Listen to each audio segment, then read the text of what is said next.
안녕하세요. 하루원화입니다. 자, 오늘 소개해드릴 그 내용은 countIF 함수 사용과 관련되어져 있는데요. countIF 함수가 워낙 활용도가 넓은 함수이기 때문에 잘 사용해 보는 것들을 늘 권장해드리고는 있는데 이런 질문들을 한번 참고 삼아서 추가적으로 좀 설명을 해드릴게요. 자, 뭐냐면 countIF 함수를 써서 특정 숫자가 포함된 셀 개수를 알고 싶대요. 그래서 뭐 파일은 따로 없는데 이런 류의 숫자들이 들어가져 있을 때 앞자리가 6 또는 이제 5로 시작하는 셀의 개수를 세고 싶다. countIF 함수로 세고 싶은데 어떻게 해야 되는지 잘 모르겠다라는 질문들을 하셨어요. 자, 일단 데이터가 없기 때문에 제가 따로 입력해가지고 처리를 해드릴 건데 이 숫자를 보면 그냥 나이 같거든요. 뭐 꼭 나이가 아닐 수도 있긴 해요. 그래서 앞자리가 6 또는 5라고 하는 것들이 이제 60대, 50대 뭐 이런 것들을 이제 생각하고 싶어 하시는 것 같은데, 물론 이 countIF 함수 쓰는 방법이 여러 가지가 있으니까 이런 류의 작업에서 쓰려고 그러면 뭐 몇 가지 방법들을 생각을 해볼 수 있어요. 일단 뭐 와일드카드 문자를 쓸 수 있는지도 한번 생각을 해보셔야 되고, 그 다음에 이제 이게 숫자라고 하면 얼마부터 얼마까지 이런 범위들을 지정하는 방법도 쓸 수 있어야 되잖아요. 자, 그렇다고 그러면 countIF보다는 countIFs 함수 같은 것들을 써야죠. 자, 근데 뭐 이런 것들이 이제 어떤 거냐에 따라서 작업 방식은 조금 달라지긴 하지만, 제가 파일을 하나 열어가지고 몇 가지 수식 입력 패턴을 좀 보여드릴 테니까, 이런 식의 작업이 필요하셨던 분들은 좀 참고를 해보세요. 자, 예제를 열어서 일단 확인을 해보면, 제가 그 질문에 올려져 있던 숫자를 그대로 입력을 해봤어요. 자, 그럼 여기에서 제가 기본적으로 원하는 조건이 6으로 시작하는, 이거 뭐 하는 결과가 몇 개인지를 세보고 싶다라고 하면, 일단 여러분들이 뭐 countIF 함수에 대해서 좀 공부를 해보셨다라 그러면 와일드카드 문자 같은 것들을 쓰려고 하실 거예요. 자, countIF 함수는 인수 구성이 범위 조건이기 때문에 범위는 데이터가 있는 범위를 얘기하는 거고, 조건은 기본적으로 여러분들이 원하는 조건을 넣으시면 되는데, 보통 이 조건의 와일드카드 문자라고 그래서 별표나 느낌표 이런 물음표라고 하는 기호 같은 것들을 이용해서 데이터를 집계할 수 있거든요. 자, 근데 그렇게 하시려고 그러면 요 데이터가 텍스트 데이터여야 돼요. 기본적으로 이런 숫자 데이터에는 와일드카드 문자를 못 쓰거든요.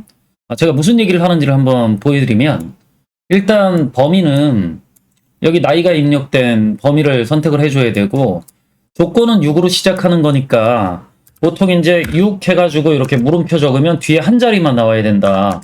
이렇게 적으면 6으로 시작하는 모든 값들이 몇 개 있는지를 세어보는 동작을 할 건데, 문제는 이제 요 A열에 있는 데이터가 숫자이니까 요 결과가 먹히질 않는다는 거죠. 0이 나오죠. 자, 근데 만약에 여러분들이 가지고 있는 데이터가 텍스트 데이터면, 제가 얘를 텍스트로 좀 바꿔볼게요. 간단하게 뭐 텍스트 함수 같은 거 이용해서 이렇게 바꿔주면 그냥 셀의 왼쪽에 표시가 되어지니까 간단하게 데이터 형식이 텍스트 형식으로 바뀌어요. 자, 그럼 제가 여기에서 데이터를 집계하는 범위를 요 A열이 아니라 요 B열을 대상으로 집계하도록 만들면, 자, 이렇게 두 건이 있다라고 나오는 것들을 볼 수 있죠. 자, 그러니까 여러분들이 이런 countIF, sumIF 또는 뭐 VLOOKUP이나 이런 류의 함수들에서 사용되어지는 이런 와일드카드 문자는 여러분들이 갖고 있는 데이터가 반드시 텍스트 형식이라고 해야 된다라고 하는 것들을 기억하시면서 쓰셔야 돼요. 만약 이걸 이제 우리가 숫자열을 대상으로 한다라 그러면 원래는 이제 이렇게 써야죠. 이게 범위를 설정하는 것들이기 때문에 얼마부터 얼마까지 뭐 이런 것들, 그러니까 조건이 두 개가 되어지거든요. 자, 그럼 제가 한번 입력을 해보면 이 범위 안에 6으로 시작한다라고 하는 것들은 60 이상이라고 하는 것들을 의미하는 거잖아요. 이렇게. 자, 그리고 두 번째 조건은 같은 범위 안에서, 자, 얘가 70 미만이면 이게 60대라고 하는 의미거든요. 자, 그래서 이렇게 입력하면 아까 countIF의 텍스트 데이터를 가지고 6으로 시작하는 걸 셌던 것과 똑같은 결과를 돌려받을 수 있죠. 근데 뭐 사실 이런 것들은 좀 이제 여러 번 입력을 해야 되고, 만약에 이제 6이나 5나 또 뭐 여러 가지 조건들을 적용해야 된다라 그러면 좀 불편한 게 사실이죠. 자, 그래서 보통 이제 이런 식의 작업에서는 뭐 배열 같은 걸 이용하는 방식이 굉장히 많이 나오는데, 일단 여기 있는 값들의 첫 번째 문자를 자르죠.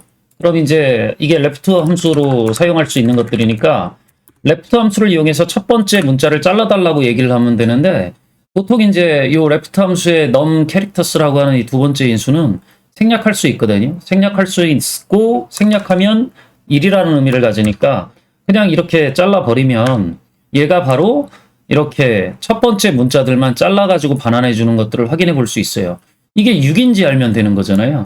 자, 그러면 보통 얘가 6인지 이렇게 매칭을 해보는 동작을 하는데 보시면 이게 다 펄스가 나오죠. 왜 그러면 지금 레프트 함수에서 잘려진 결과가 전부 다 텍스트 데이터였기 때문에 왼쪽이었었죠. 자, 그러니까 제가 확인하는 방법은 6인지를 확인하려고 하면 반드시 이렇게 해야죠. 자, 그러면 여기에 true false가 나오는 게 있으니까 이 true false가 나오는 것들을 우리가 숫자로 바꿔서 더해주면 되겠죠. 자, 그러니까 이런 것들을 가장 쉽게 바꿀 수 있는 함수가 이 n 함수예요. 그래서 true false 같은 논리값은 1과 0으로 바꿔주거든요. 보시면 이렇게 되지죠. 그럼 제가 이걸 하나로 합치면 되니까 그냥 365나 2021 버전 같은 경우는 그냥 썸함수 쓰셔가지고 엔터키 눌러주면 바로 이렇게 나오고요.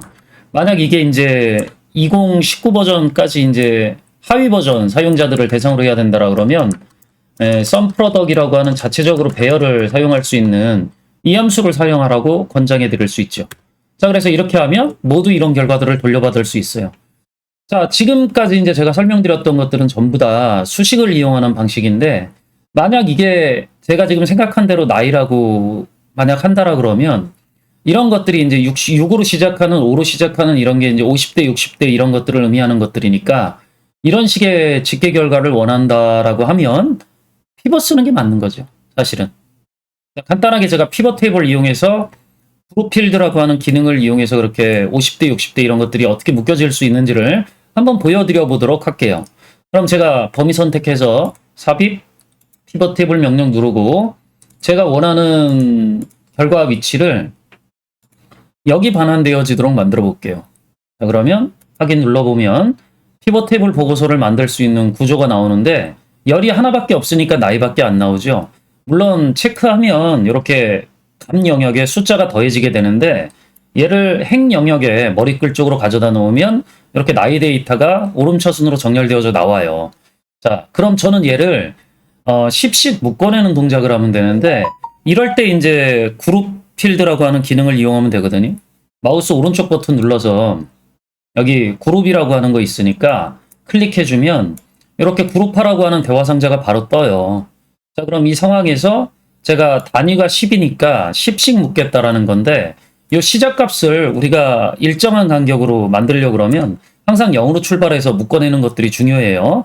자, 그래서 이렇게 작업해서 확인 버튼 눌러주면 자, 이렇게 50, 60, 70, 80 이렇게 묶여져 있는 것들을 확인을 해볼 수 있죠. 자, 그럼 이제 제가 여기에서 기본적으로 나이를 한 번 더 드래그해서 감 영역에다 집어넣어주면 이렇게 개수가 나오는 것들을 확인해 볼 수 있죠. 자, 그러면 아까 우리가 시작했었던 6으로 시작하는 60대 연령이 둘 있다라고 하는 결과들을 굉장히 손쉽게 돌려받을 수 있죠. 자, 그래서 어떤 결과를 원하는지는 잘 몰라요. 질문이 워낙 단순하게 되어져 있다 보니까. 근데 제가 생각한 이런 식의 결과들을 원하는 거였었다라 그러면 수식을 쓰시는 것보단 피벗을 이용하는 것들을 더 권하고 싶다라는 거죠. 그래서 수식을 쓰려고 할 때 카운트 if 같은 것들을 쓰실 때 와일드카드 문자를 쓰려고 그러면 데이터가 텍스트의 형식이어야 된다라고 하는 것들을 기억하셔야 되고, 자, 그리고 원래 숫자를 이렇게 범위, 구간이라고 하는 방식으로 이제 집계를 하려고 그러면 이런 식으로 집계를 하는 게 맞아요. 근데 이제 이런 것들이 이제 불편하다라고 그러면 제가 아까 얘기 드렸듯이 배열을 이용하는 방식이긴 하는데 숫자를 하나씩 잘라가지고 원하는 문자랑 비교하는 이런 식의 동작을 이용할 수도 있다라고 했으니까 힙업과 함께 이런 내용들을 알고 계시다라 그러면 업무에 활용해 나가시는데 도움을 얻으실 수 있겠죠. 자, 이번 영상이 도움이 되셨다라 그러면 구독, 좋아요, 알림 설정 부탁드리고 다음에 다른 주제 가지고 다시 만나 뵙도록 할게요. 수고하셨습니다.